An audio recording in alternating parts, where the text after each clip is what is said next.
pleasure and the great chance and opportunity here to speak to Cori Chaney of Our Voice USA, and also, incidentally, the wife of Jessie Chaney, one of my co-hosts here on the Progressive Rampage. Cori, how are you doing today? Hi, Chris. I'm doing fantastic. How are you? I'm doing okay. In the middle of producing a podcast with your hubby. Your hubby there, Mr. Jesse. I guess let me just roll out with the first question. How do you handle a guy like that? I've learned that you just pick your battles. I think, and it's funny, I get that question a lot, and in so many ways. It's not even a slight, by the way. I mean, it's no. He's just a big, tough, loud, boisterous guy. Like, you must be a really strong woman.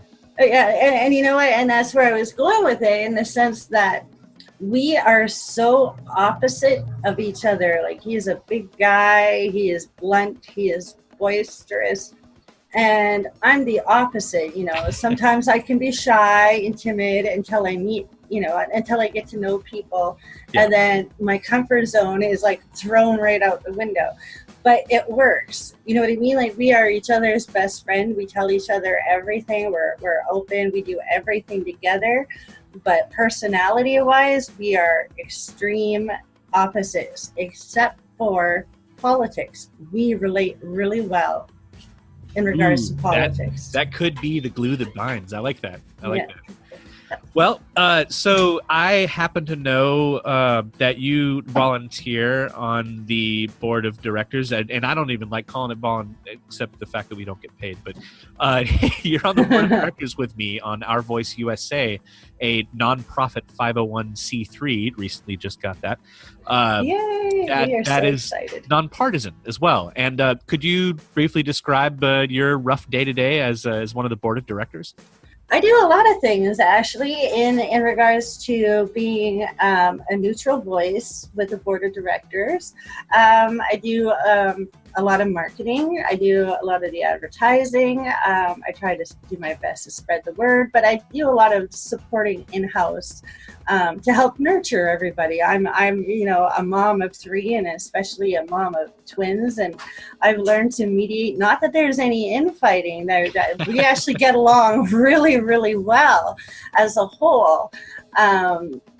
But with any organization or any group, there's always these little things that not everybody always see eye to eye. And I like to be the person to be able to cast that neutral stance, to have everybody look on both sides of the coin. Folks, regardless. I have personal testimony that she definitely does that. But between all 7 or 9 of you and I, she has stepped in more than once. Whenever people start to burn out a little bit, she's there to let you just fence and touch and let you know that tomorrow's a different day. And we really do appreciate you. Well, thank you. Because to me, at the end of the day, we are all humans, and we all grew up in different environments, and it shapes who we are. And sometimes people can get caught up in what's going around them individually, and it becomes apparent in any group setting. And we all just need to keep an open mind. And the reason why I bring this up is to go back to the question of the whole nonpartisanship thing, because whether you're a Hillary supporter, whether you're a Bernie supporter, or whether you're a Trump supporter, again, at the end of the day, it's not about who's right and who's wrong. We all have our reasons as to who we support and why. And nobody should ever be discounted for voting the way that they do, because obviously they did for a reason. We may not like that reason, but at least they voted. Hear, hear. I like how you put that. That's very, very true. I completely agree with you 100%. So I have to wonder, you came on board last year with Our Voice USA, but prior to that, what kind of have you always been doing activism throughout your adult life? Was there a time when you paid zero attention to politics? What has it been so far for Madam Chaney? I've always been aware of politics. I'm a big reader. I love to read, and I love information, and it doesn't matter where I get it from. It's like I have a constant need not to learn, but to read. And prior to November 2016, I've known about Bernie Sanders for quite a while before that. And what always got me about him was, even if it was an unpopular opinion, he stated how he felt. He stood up for what he believed in, and he always fought and stood for people. It didn't matter what side of the fence they were on. It was the concept of being there for the people. That even before, I would think, like, why doesn't this guy have a bigger role in politics? He always seemed to be off in the shadows and peep out every once in a while, and that's what piqued my attention, because of what he was then. And keep in mind, he's always been that person. It's not all of a sudden 2015, whatever year it was, that he came out to announce that he was running, that he became this person. He has always been that person. So when he announced that he was running, I was just so compelled. I could not believe it, because I thought, he's finally coming out of the shadows. Like, this is so great. But then to see how he related to the people, and it wasn't so much of the policies that he ran on. I agree with most of them, not all of them, but I do agree with most of them. But the fact that he was able to relate to so many people on those terms was a real big eye-opener for me, because then I realized this isn't just about how I feel about this man. It's about how this man could lay it out in terms that's been so badly needed by the rest of, whether you call them corporate shells, elitists, whatever the case may be. He broke it down in a way that, I don't know if it was a purpose that he did it that way. I don't think so. Like I said, it's who he's always been. But to see him capture the attention of so many people, whether they were young, middle-aged, old, it doesn't matter. People loved him. For whatever reason, they loved him. And then that's what really got me involved. And honestly, I was living in Canada at that point. And as much as I followed politics, when at first, like, I was 100% behind Bernie. And then when he lost the primary and stuff, I felt defeated. And I did. I'm not ashamed to say I cried, because I thought, oh my gosh, the American people have somebody that, even though he has faults, because who doesn't have faults? You're not going to find somebody who's 100% perfect. Doesn't matter whether it's a politician, whether it's a doctor, whether it's a therapist, whether it's a teacher, whether it's nobody is ever going to be 100% the way that you want them to be. Because Bernie lost, now it has to be a Republican or a Democrat.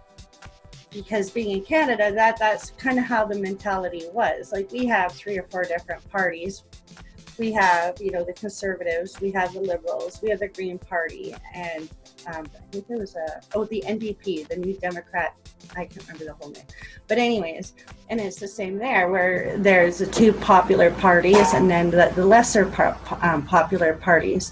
And the mindset is basically the same, that, okay, well, because this one didn't, get to where you wanted to be, you pick the lesser of the evils. So who's next in line? So at first I thought, okay, well, I guess we'll have to get behind Hillary.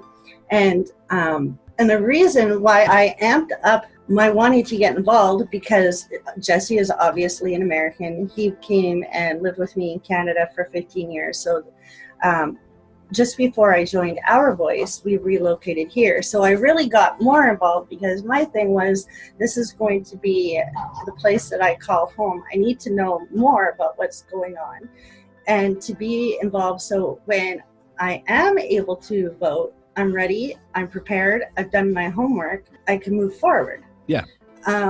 Getting back to your political activism, so you mentioned Canada, and that you're actually you're from Canada, and Jessie lived with you there for 15 years. When you were in Canada, did you get active or work with anything that was maybe involving the government there, or any kind of activism activity? Not so much as political, but I've always been involved with things that, to me, not that they required it, but it compelled me, whether, and I started even when I was in high school. We had, the 24-hour famines to help the children in Ethiopia. I did them faithfully every year. I did Relay for Life for Cancer every year because I have cancer survivors as well as people who have passed away from cancer. I became a branch manager for the Royal Canadian Legion where I lived because of the fact my grandfather fought in World War II. He had passed on and he meant the world to me. He had passed on stories and stuff like that I wanted to do good. I wanted to do good by him and for the veterans that whether had served in World War I, World War II, the Vietnam War. And while I was there, I learned so many different stories. And there were nights I would just cry myself to sleep because I couldn't figure out why. It's great to stand up and fight for your country, but at the same time, some of the stuff that veterans, whether it's Canada or even in the US, they're fighting for capitalism. You know what I mean? We're not defending ourselves from anybody coming up on our shores. And there's some pretty horrific stories out there. I just don't feel comfortable saying that that's okay with the government to say, you know what, this is what we're doing, and because you signed up, you have no choice but to go. I don't think too many people out there sign up to join the military with the intention of defending the rights of some corporation that has a spat over minerals and things that get pulled out of the ground. I totally see that point. Yeah. And I do get, I'm not discounting, World War I or World War II. They were heinous in their own rights, with the extermination of Jews and stuff. So I see why people enlisted for that. I'm not opposed to that. But it seemed like anything after those world wars, it's just done on the guys for lining pockets and profits. And I just don't see how people are okay with using other people as collateral damage just to put extra money in the bank accounts. I can't. Yeah, they say even Churchill used to talk about the number of soldiers dying every day during the war as his burn rate.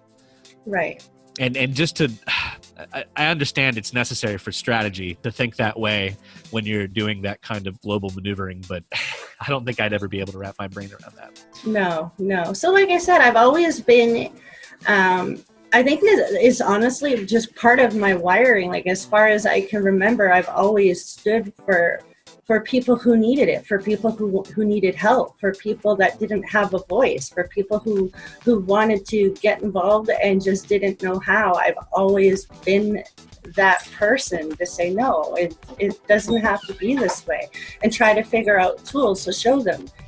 You don't have to accept this. There's nothing written on paper saying that this is your lot in life, so shut up and bear with it. No, I don't agree with that.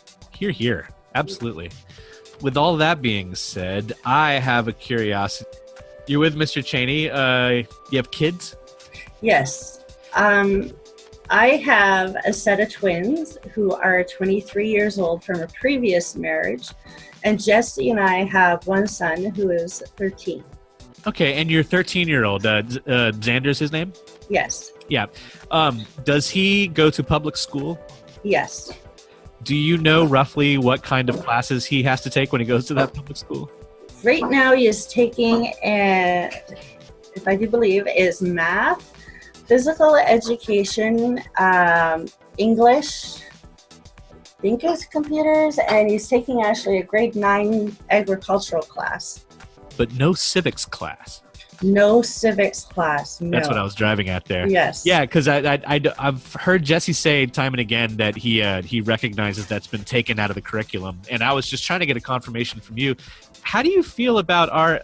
Of course, we could go on and on about how Miss DeVos is going to completely destroy stuff like a bull in a china shop, but how do you feel about how our educational system, at least in the States, compares to the education system that you experienced growing up in Canada? And with a caveat of when I was growing up, we actually did have civics class. It was a required thing. I think if you were advanced, you would end up getting like U.S. AP history added to it. But we got to learn about what our rights and privileges were. And I'm wondering, have they been downgrading in Canada as well, as far as you know, the way that they have in America? Things might have changed. since I've left Canada, which was about 1.5 years ago, but I can honestly say, to my knowledge, no. Even when Xander was in grade 6, he had to learn the structure of the Canadian government, the Parliament, Congress, the Senate, voting.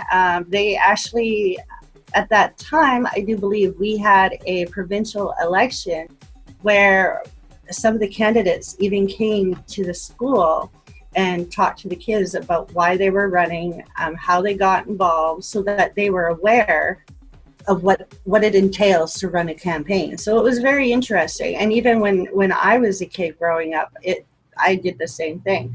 Right. And they also have a program, I can't remember, and I'm ashamed to say this. I think it is in high school, if you have a certain grade point average, you could put your name into a program where you can be selected to be a page in parliamentary hearing session. Interesting. Yeah.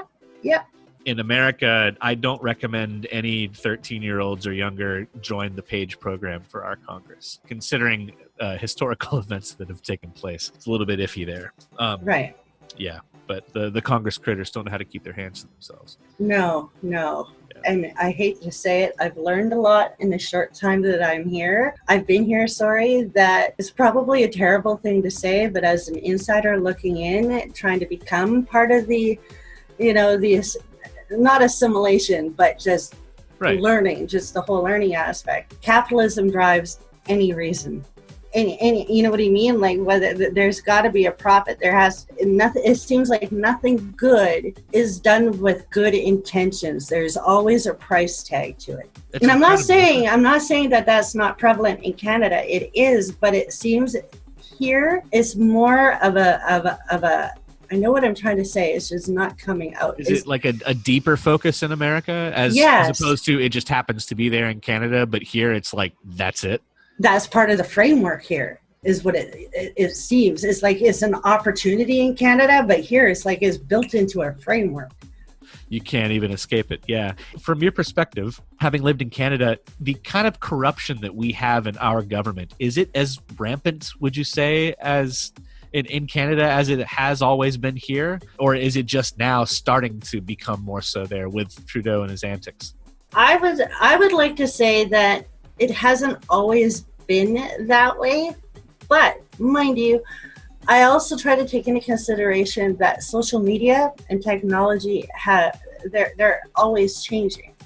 So even to compare whether it's the US and Canada and their politics 20 years ago, yes, there was media, there was news, there was a newspaper, but now with the help of social media, you can know anything you want, you know what I mean, within a minute. Doesn't matter who's passed away, it doesn't matter what event is going on, it doesn't matter what's happening in the news, everything happens in real time.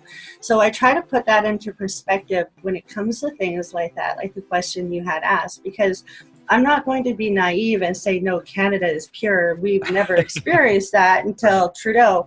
I think it's always been there.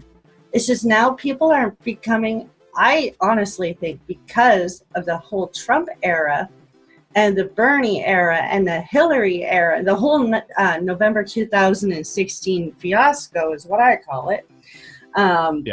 Which we all know Jessie calls it the clusterfuck, but I'm a little nicer. So I think that really brought people more in tune to what is going on.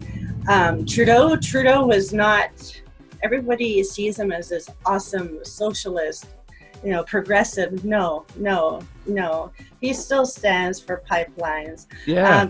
You know what I mean? He is not who he is. He was a drama teacher who took winter vacations to go snowboarding. Like, he was not, just because, and he was a prime minister's son.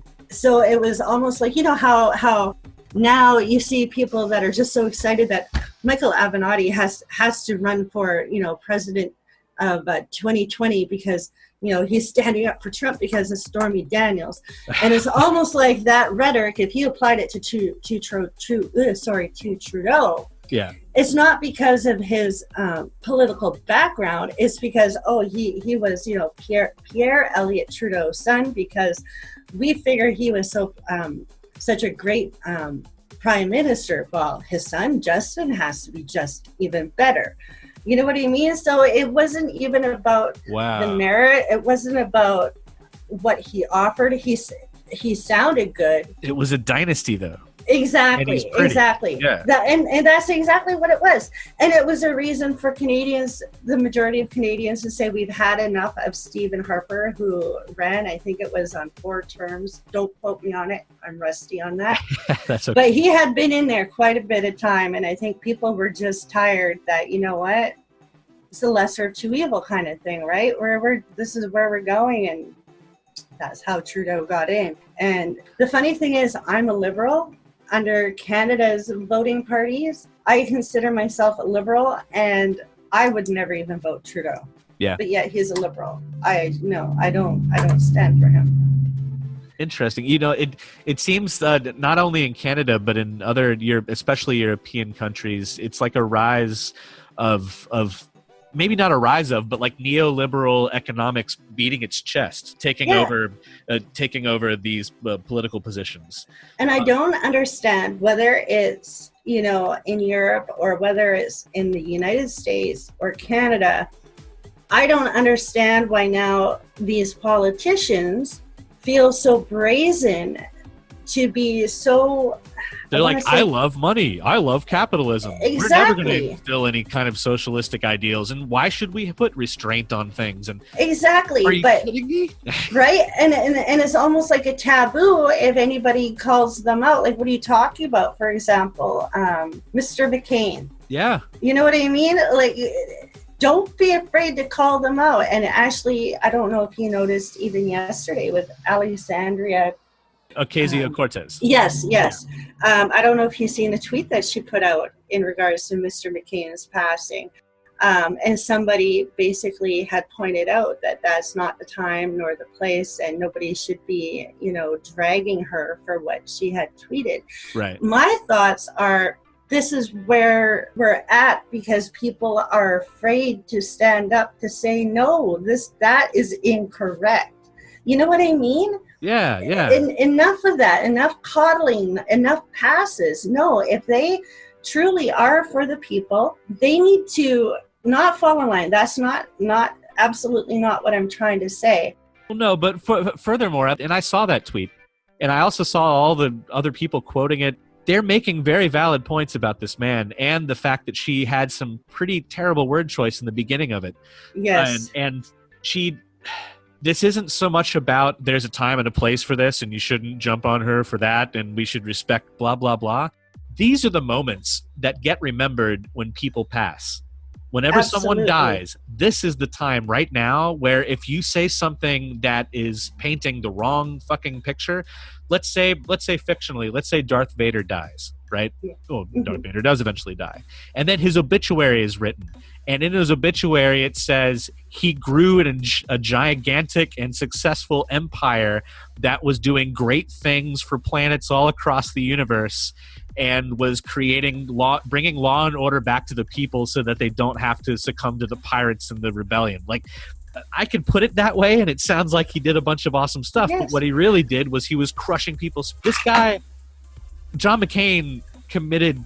Like, damn near, he was adjacent to crimes, if anything else. Absolutely. He was drums for war. He fucked over Native American tribes for water for a golf course, and at another point, I think he moved a whole group of people onto some, like, nuclear land that was like a nuclear test site, right? Yes. And that was for the water thing, so that they could take water out and build a golf course. Yes. It's like we have to correct the record right now. Exactly, and that's my point. It's almost like people are trying to rewrite history as history is happening. Yeah. You know what I mean? So it's easier to gaslight people further down the road. No! He was a piece of crap then, and guess what? He's still a piece of crap, even though he's now going to be 6 feet under. It does not, just because somebody passes away, doesn't mean that they should be glorified and put into some sainthood, because look at what he's done. Exactly. And you even mentioned, you said everybody makes mistakes, and of course they do. And of course people forgive stuff, but this is a consistent life of enriching himself and his donors, Exactly. and at the expense of other people's livelihoods, lives, and even, I mean, he left his first wife, and I could debate this all day, in order to have a better campaign. Yes, absolutely. She was crippled, man. And some people are actually, I've been on Twitter this morning more or less trying to defend myself because of this whole McCain, being such a saint and so on and so forth. Yeah. One of the things that got to me was the fact that people are spouting he should be remembered because he was so awesome, for that vote for Medicare, because he waited till the last minute to stick to Trump and put his thumbs down, and it was unable to pass. Right. And it's like, do you not remember after that he voted to repeal Medicare? How quickly, what I mean? Like, how quickly are you to forget that he was still out to get you because of that one good thing out of how many terrible things? Doesn't give him a pass. All they're saying is, don't forget that one time he did a photo op. The other one I see is when he was running for president, and he was somebody tried to badmouth Obama. It was a woman stood up and she said that, I heard that he's not really and I heard that he's not really and she was trying to say, I heard she's not really an American, but he cut her off and he said, no. He is a decent human being. He's a good man, a family man, and he deserves respect. Yeah. This one moment, he shows a little humility, and then somebody else pointed out, actually what he should have said is that nobody should be judged based on the color of their skin or their religion that they happen to be a part of or that you perceive them to be. And anyway, No, and I totally agree with that. That's not indicative of his entire career, is my point, I guess. And exactly, and it doesn't change all the bad decisions or the bad policies that he had no problem standing up for. That doesn't negate that. You know what I mean? Like, another reference I put out that I got a lot of hate mail for was, okay, so if you're asking me to respect the dead, then we should be okay with, Ted Bundy. Yeah, he was great. He did some good things. Why? You know what I mean? He was a serial killer. Jeffrey Dahmer, like he did some great things. So where do we draw that line? Just because it's a politician? We should demand and expect more from a politician. They do the job for us, which they should be doing. Obviously, most of them are not. But you can't pick and choose. It's either one way or the other. No. And to me, and if you're a politician, you should be held to higher standards. Your leaders, you're representing, a fraction of constituents across a great country. Yeah. So why are we not holding them to the moment you become a public servant, you become more than just your person. You become more than just one person. You become all those people that you represent, no matter if it's just a little municipality or a whole half of a state. And the point making there is that you no longer have that natural personhood when you're operating as that senator or as that Congress member. You have unnatural personhood. Once you do that, you can't, I don't know, all of a sudden they're doing things to enrich themselves. They're making decisions by greasing wheels back and forth. They make backdoor deals. They enrich their donor class. And ultimately it becomes about raising money in order to win the chair again so that you can get two things done and have a career that lasts for 40 years. Exactly. And then when it comes to things like that, I disagree with that, because at the end of the day, they are running for their donors. They're not even representing the people, because they have to keep that charitable status or their party status or the fundraising dollars in their pocketbook to enable them to be there for 40 years. That's why everybody still loves the people that are enrich themselves because of her presence still love Hillary Clinton. Mm-hmm. In part because she's the best donation grabber until she loses that effect. As soon as she's unable to draw more money in from people and from rich people, then she will just disappear like everybody else has. Right. I actually wish she would understand that. Then she'd probably get off of her high horse. And and that's the reality of things. If you really stop to look at it, if she was a really good politician, as everybody figures that she is, she would figure that out. But because she hasn't, I question how intelligent are you truly? If you cannot see that you are not the people's wish, or the people do not want you there, there comes a point in time where you look and say, okay, you know what? I've done my best. Whether it was a right thing to do or a wrong thing to do. She ran her time as Madam Secretary. She was in the Senate. It's time to walk away. There just comes a time where you just say, okay, I get it. I'm done. Right. I'm But no she longer can't. relevant. They see through my shit. And to me, that makes her more pushy and ignorant above everything else. God, it's like somebody who was the head of the PTA for a while, and then they lost their recent election, and they're still like trying to call the shots from the back row in the classroom. Exactly. Like, It's like, Jesus no, Christ, your Nancy, time it's is over. Yeah. Your time is over. And you know, and the longer she continues doing what she is doing, I see murmurs of Chelsea possibly toying with the idea of running. Not that I would ever vote for Chelsea, but that's also going to hinder Chelsea's chances. People are going to be so burned out by Hillary, and I'm sure most people are already, that no. And let me tell you, there will be no lack of fodder to fire at Chelsea if she tries to run for something. Exactly. The mere fact that she's running their fake charities, in my opinion, and many others, including Charles Ortel, who's been investigating them for charity fraud for years now. So, in the end, and I hate to cut you off here, I really do. The one thing that sticks in my mind when it comes to that is I really wish people would open their eyes, in the sense that both Hillary and Bill have stated when they got into the White House under Bill, they had no money. How do you go to struggling and having no money to now being such uber billionaires? Yeah. Exploitation. You know what I mean? There's no... And you can't make that much money just giving speeches either. They made a lot giving speeches. Exactly. But that's not the only way you do that. Exactly. That can't possibly be their only source of revenue. And I think even selling books still doesn't make you that.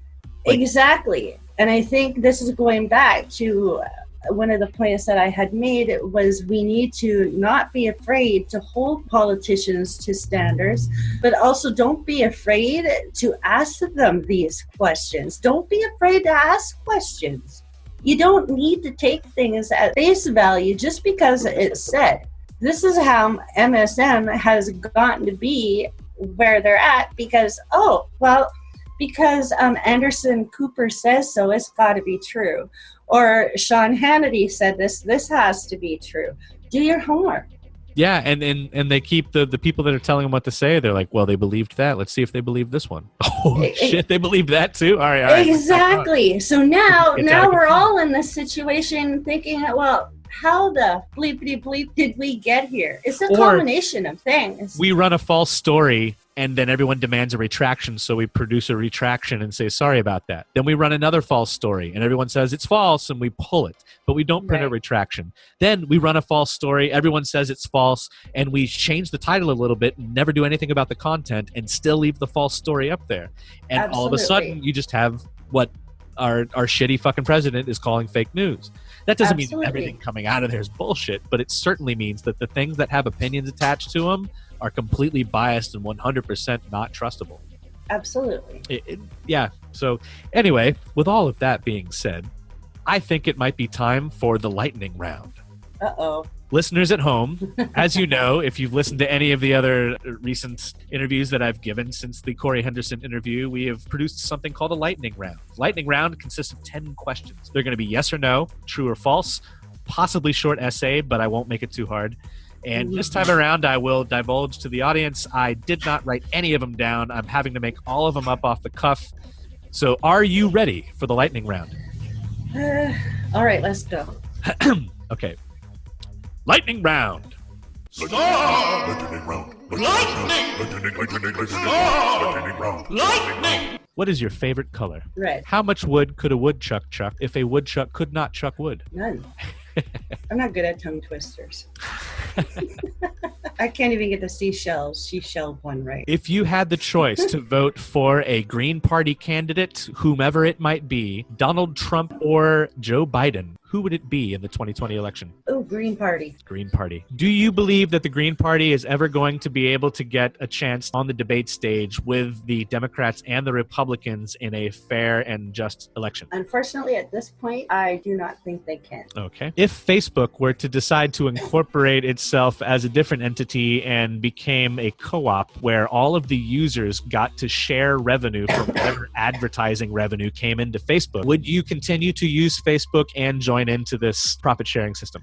I think I'd be fine with that. All right. Do you think that it is possible to create a brand new internet that allows for the freedom of speech? Otherwise, no corporation gets to cull what we see and don't see. You know, Jessie talked to me about that this morning, and I totally support that. All right. Here comes FYI, everyone. Okay. Do you prefer Mac or PC? PC. I'm sorry. I just can't handle getting used to a Mac. Do you prefer coffee, green tea, energy drinks, or just straight up yoga? Green tea. Green tea. All right. What's your favorite music that you're listening to right now? Oh my! Right now, I'm on a whole Lizzie Hale hailstorm kick. Ooh, Lizzie Hale. Okay. And last but not least, if you could be any type of tree, what type of tree would you be and why? I'm honestly stumped at this one.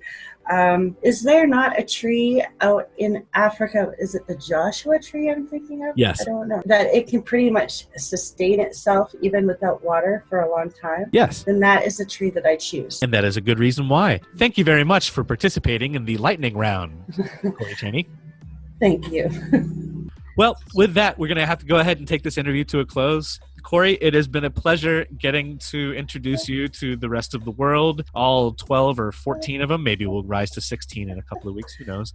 And I thank you very, very much for inviting me to come on. I really enjoyed it. Cool. Tell your friends. I sure will. You have a great day, Chris. All right. Take care. Bye-bye. Bye-bye.